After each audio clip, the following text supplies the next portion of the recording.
Hello, this is BBC World News. I'm David Eads. Our top stories. A shift in Suez. The bow of the massive cargo ship that's blocked the canal for days is partially dislodged. It's the case that shook the world. The former police officer accused of George Floyd's murder goes on trial in the United States. Australia's Prime Minister bows to weeks of pressure and demotes 2 cabinet ministers over allegations relating to 2 different rape claims. And the Mexican government admits the true number of coronavirus deaths is more than 100,000 higher than previously reported.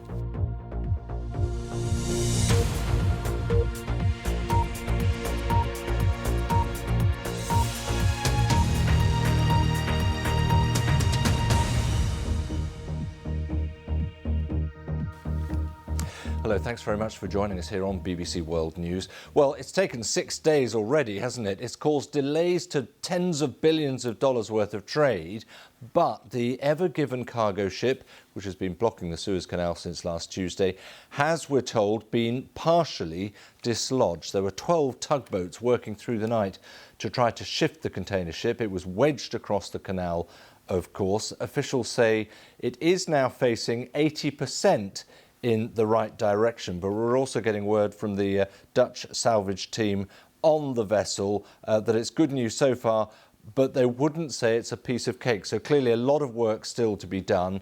The Ever Given has stopped all shipping along one of the world's most important trade routes. Hundreds of container ships are left waiting to move both north and south. We'll catch up with our correspondent in Egypt for the very latest on this shortly, so stay with us for that.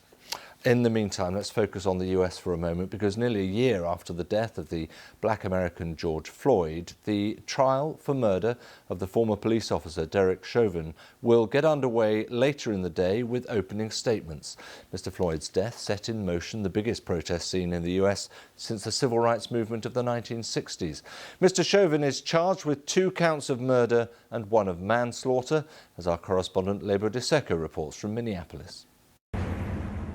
A life memorialised by a community that cannot forget. The pain of what happened here almost a year ago is still visible. This is where George Floyd lay dying, a policeman kneeling on his neck for more than 9 minutes as Mr. Floyd repeatedly said, "I can't breathe." Today, that former officer, Derek Chauvin, goes on trial for George Floyd's death. He's charged with 2 counts of murder and 1 count of manslaughter. At first, Minneapolis police said that Mr. Floyd had been resisting arrest. But the videos seemed to tell a different story. 4 days after this, Chauvin was arrested. The images of George Floyd on the ground, begging for his life, ripped open America's unhealed wounds on race and how black Americans are policed. People took to the streets in cities across this country, sparking the biggest protest movement since the civil rights days. The events engulfed the White House and reverberated across the world, forcing a global reckoning on racism. No justice, no peace. Prosecute the police. For people in Minneapolis, the start of the trial brings both hope and trepidation. This is not the first, incidents of police brutality that has never seen justice. So I'm optimistic, but also I don't want to get my hopes up too high. I want justice to be served, but I don't know for sure if that will happen. And if it doesn't, I just fear the reactions and the kickback that might happen. We want justice! When do we want it? Now! This is the first time that a white police officer in this state will stand trial for the murder of a black person. Chauvin's lawyer will argue that this trial is not about race, but for many it is about the value of a black life in America. Security across this city has been stepped up. Barricades and fencing surround the court. On the eve of the trial, a vigil with George Floyd's family. It shouldn't be 2 laws. It shouldn't be 2 justice systems. It shouldn't be one for white America. It shouldn't be one for black America. We are one. A moment to pause and reflect on what might lie ahead. Lebo Diseko, BBC News, Minneapolis. I want to take you to Australia for a moment now. The Prime Minister there, Scott Morrison, has announced a cabinet reshuffle. Not any old reshuffle this, though, because it comes after a series of damaging allegations against some of his senior team. Christian Porter who's been defending himself against a historical rape allegation. He's been removed as Attorney General. And Linda Reynolds is leaving the role of Minister of Defence. That's amidst heavy criticism of her handling of a rape allegation made by a former Liberal Party official, Brittany Higgins. Let's speak to the BBC's Shaima Khalil, who's in Sydney. They've been demoted rather than removed, I think would be fair, would it, Shaima? That's right. Both of these ministers remain cabinet ministers in Scott Morrison's government, but they've lost their high-profile portfolios, if you will. Linda Reynolds will be replaced by Peter Dutton, the current Home Affairs Minister, who will be replaced by a woman, Karen Andrews. So you've got another woman in a high-profile position there. Christian Porter, as you say, who denies these allegations, has lost his portfolio as the Attorney General and will be replaced by a woman, Michaelia Cash, who's really stepped into that role already because he's on mental health leave. He's been on leave for 4 weeks. And I guess the staunch critics of Scott Morrison will say, well, look, yes, you've reshuffled the cabinet. Yes, on paper, you've got a record number of women. Yes, you've got women with high profile ministries now, but that doesn't go far enough because you still have those two ministers in the midst of two very controversial rape allegations still in the government. But that many will also say whether or not this actually addresses the core issues, the core grievances of the toxicity of the political environment and Parliament House in particular for women. Given everything you've just said there, you would think political expediency would say, look, you two take a back room for a while. What is the thinking then that puts them into another, as you say, cabinet position?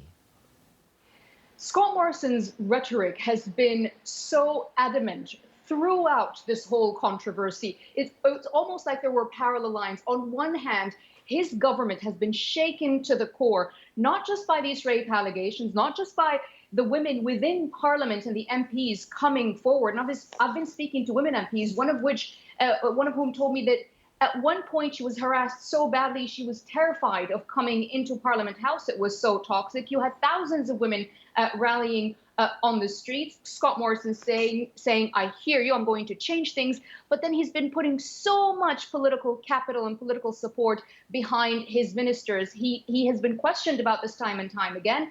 He says that they are two very effective ministers, and he doesn't want to seem to back down, if you will. So in reshuffling the cabinet, in them stepping aside from these high-profile ministries, but still remaining in the cabinet, is Scott Morrison saying, well, I'm changing, but I'm also politically saving face. Shaima, thanks very much indeed. Shaima Khalil there. Right, we can bring you the latest now on the situation regarding the Ever Given, the container ship which has blocked the Suez Canal for the last, best part of 6 days now. A partial refloating. We're not even sure if that's quite the right word. Let's speak to the BBC Arabic, Sally Nabil. Sally, good to see you. Just as far as you can, tell us what... is it partially refloated? Has it just been shoved a bit? What's the reality here? It's a huge success. It's a breakthrough. According to the head of the Suez Canal, the ship is almost 80% back to its normal path. We understand that the bow is the bit that is still dislodged, and there will be another attempt to refloat the ship in about 3 hours from now when the tide gets higher. But by all means, what happened is good news and will definitely reflect positively on world markets. The problem here now is the congestion, the huge backlog in the Suez Canal. More than 400 ships are waiting, and we expect navigation, according to sources we've been talking to, we expect navigation to be resumed in the canal within hours. Around 10 tugboats have taken part in the rescue operation, and before that, around 30,000 cubic meters of sand were dredged to make room for the ship to move.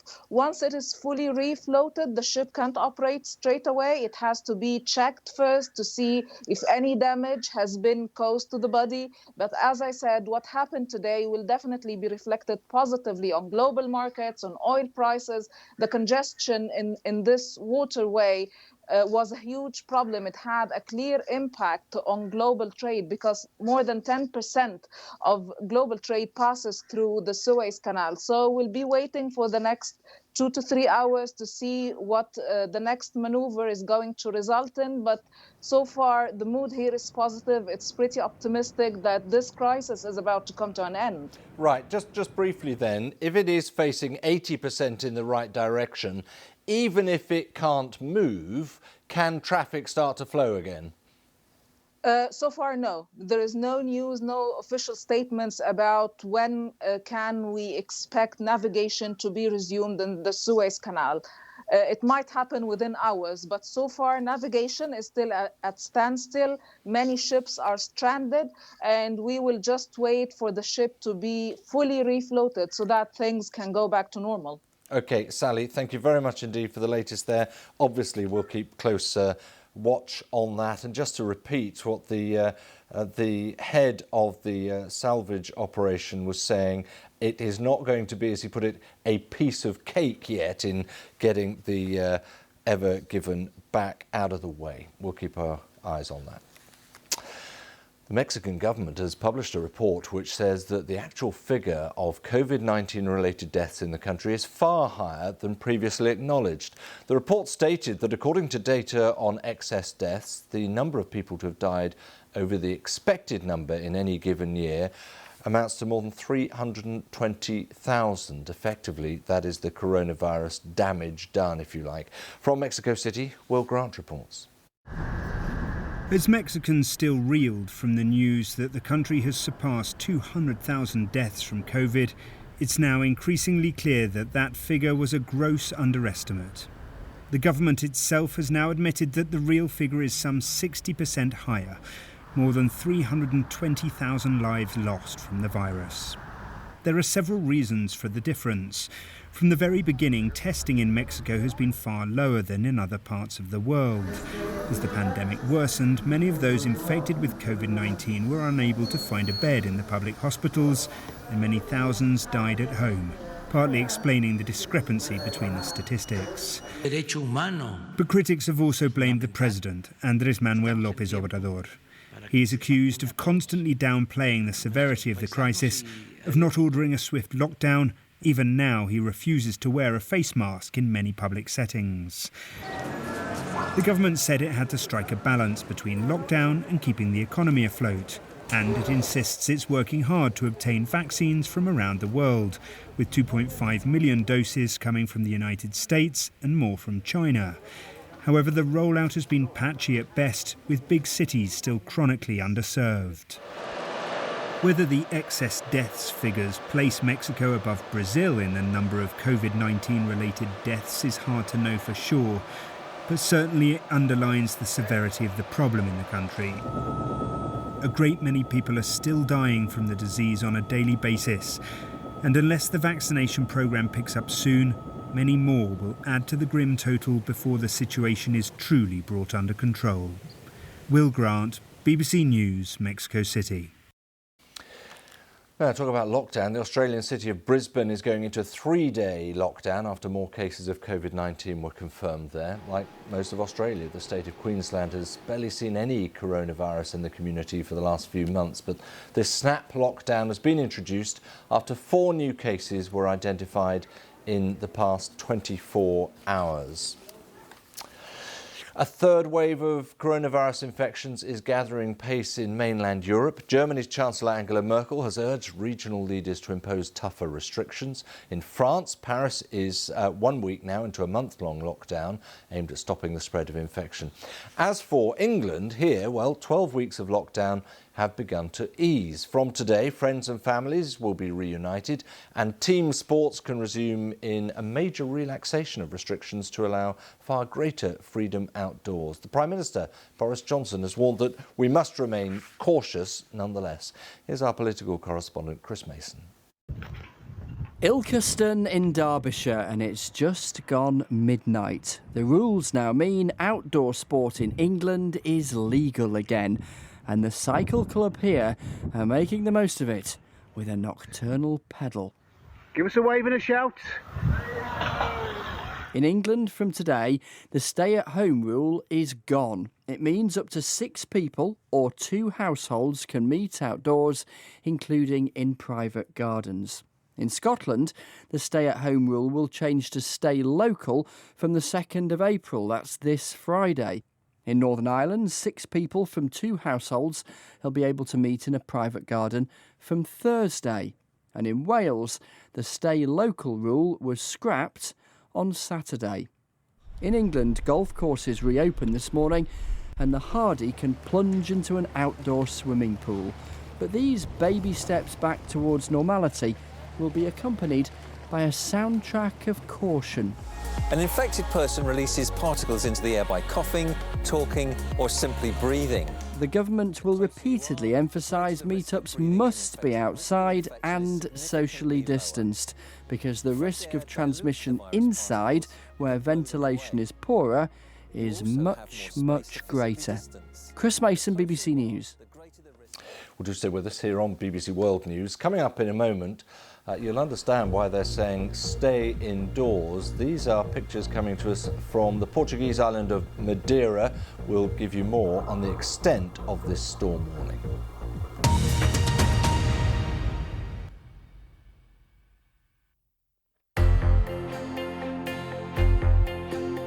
The accident that happened here was of the sort that can at worst produce a meltdown.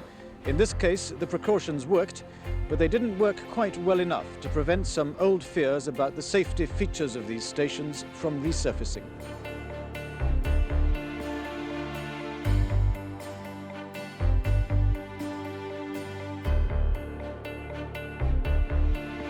The Republic of Ireland has become the first country in the world to ban smoking in the workplace. From today, anyone lighting up in offices, businesses, pubs and restaurants will face a heavy fine. The president was on his way out of the Washington Hilton Hotel where he had been addressing a trade union conference. The small crowd outside included his assailant. It has become a symbol of Paris. 100 years ago, many Parisians wished it had never been built. The Eiffel Tower's birthday is being marked by a reenactment of the first ascent by Gustave Eiffel.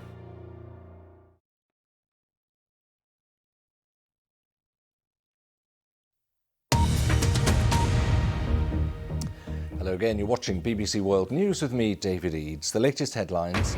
A fleet of tugboats working through the night has succeeded in partially freeing a massive cargo ship that's been blocking traffic in the Suez Canal for the best part of a week.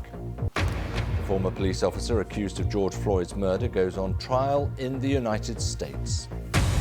Now, the security forces in Mozambique say it is now known that dozens of people have been killed in an attack by Islamist militants on the northern town of Palma. Hundreds of others have escaped to safety.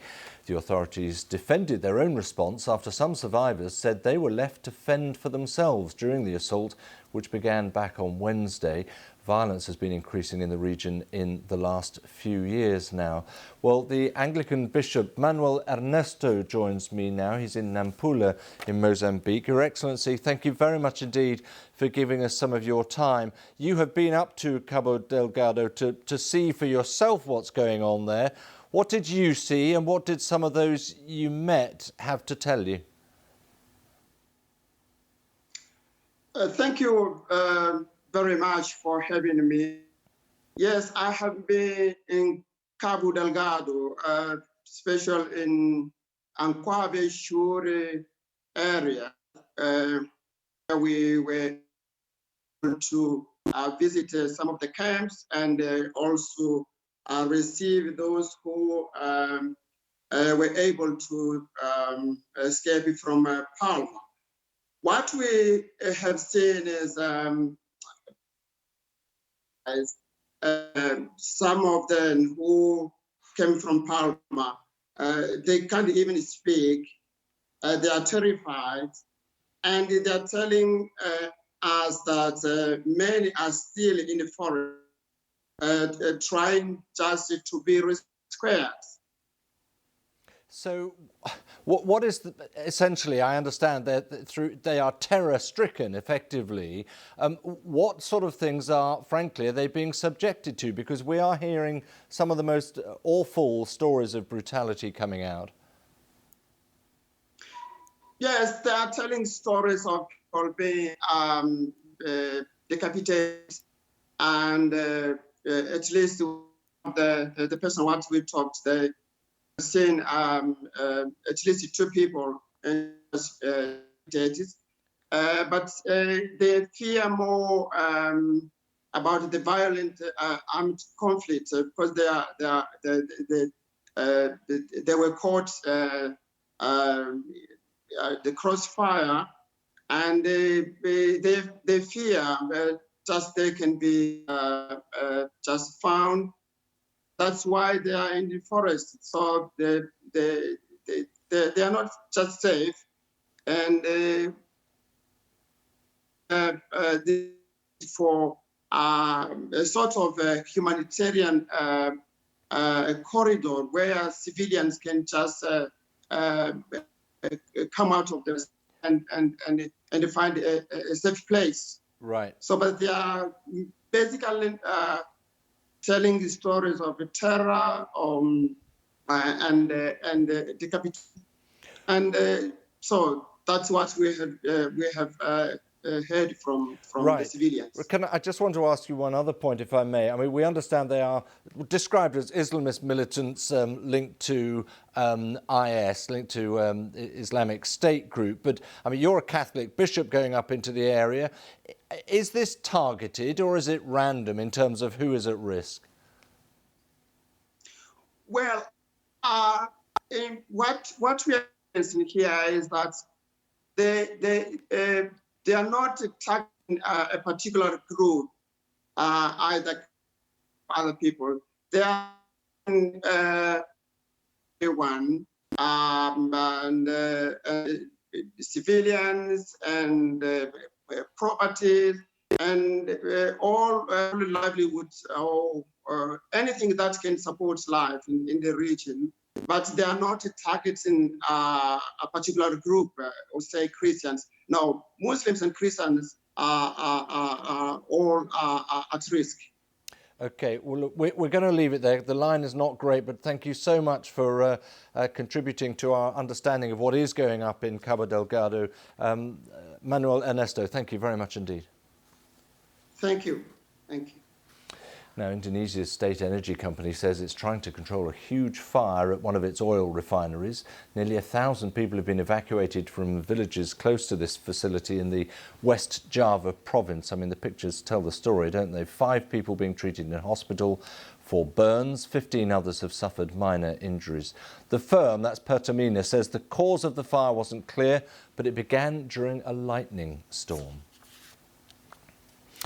There have been clashes in Bangladesh for 3 days in a row now, following the visit of the Indian Prime Minister Narendra Modi.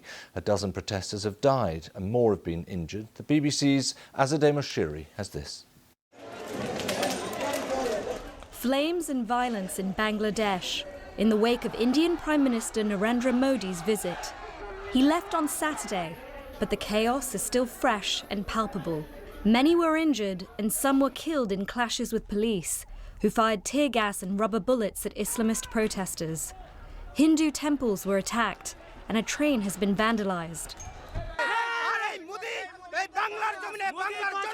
Bangladesh is a Muslim country. We don't want to see him on our soil. Prime Minister Modi's visit was meant to be a festive one. He was there to mark Bangladesh's 50 years of independence, as well as the birth centenary of the nation's founder and father of the current Prime Minister. But for an Islamist group in Bangladesh, his 2-day visit was unwelcome. Bangladesh is a country of 168 million people and is mostly Muslim. The group accused Mr. Modi of stoking violence against Muslims in his own country, in India. And they are calling for more demonstrations. The police force made this conspiracy to create turbulence in the country and fight against the Islamic scholars, unjustly fired on our innocent students. We protest these deaths and demand justice. India's Home Minister has warned tough action will be taken if what he called anarchy continues. But what he can't put an end to is the dark shadow cast over the country's Golden Jubilee. Azadeh Moshiri, BBC News. Residents on the Portuguese island of Madeira, look at these pictures, they're amazing, aren't they? No wonder they've been told by the regional government to stay inside. There are huge thunderstorms which blacked out the electricity and caused some widespread flooding as well, as Alison Roberts reports from Lisbon. More than 20,000 flashes of lightning were recorded as the storm raged throughout Saturday and into Sunday. Twice power was lost across the island due to lightning strikes. The storm brought heavy rain, resulting in widespread flooding of streets, underground car parks and also some homes. No one was reported injured, but several dozen people were left homeless. The water came up above the sidewalk. I had to leave. There was nothing I could do. Continuing unstable weather prompted the authorities to urge the island's 250,000 residents to stay indoors. The power is now back on for most of the island's inhabitants, but the electricity company has warned that it will take time to replace some of the damaged equipment. Alison Roberts, BBC News, Lisbon. Yeah, I bet it will with rain like that. You're watching BBC World News. Thanks for being with us. Hello, it has been stubbornly cool across the northeast.